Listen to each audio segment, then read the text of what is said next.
দেবাশিস কুমার আমাদের পৌরপিতা, তিনি আমাদের বাড়ির ছেলে, তার ওপরে এই 12 ঘন্টার ঊর্ধ্বে যে হ্যারাসমেন্ট হচ্ছে, আমাদের প্রত্যেকে, আমরা পরিকার সদস্য হিসেবে এই হ্যারাসমেন্টের শিকার হতে চাই।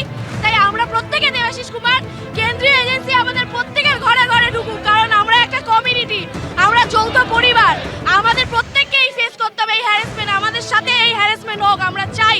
আমাদের দাদা একজন মানব দরদি কর্মী, যিনি মানুষের স্বার্থে দিবারাত্রি মাঠে নেমে কাজ করে, তার সাথে এই মেন্টাল হ্যারাসমেন্ট কেন ইলেকশনের আগে, এর আগে কেন হয়নি? এইটা আমাদেরকে জবাব দিতে হবে। কিসের ভিত্তিতে আজকে সিবিআই এজেন্সি ঘরে ঢুকলো, আগে সেটা জবাব দিতে হবে। কিসের ভিত্তিতে?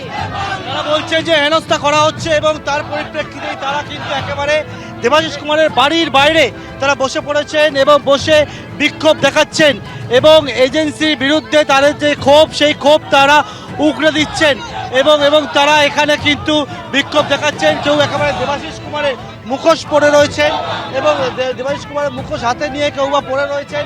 পরে থেকে একেবারে তারা বলছেন যে আজকের এই যে ইনকাম ট্যাক্সের আয়কর দপ্তরের এই যে অভিযান, সেই তল্লাশি অভিযানের বিরুদ্ধে তারা কিন্তু যেখানে জমায়েত করেছেন এবং জমায়েত করে বিক্ষোভ দেখাচ্ছেন।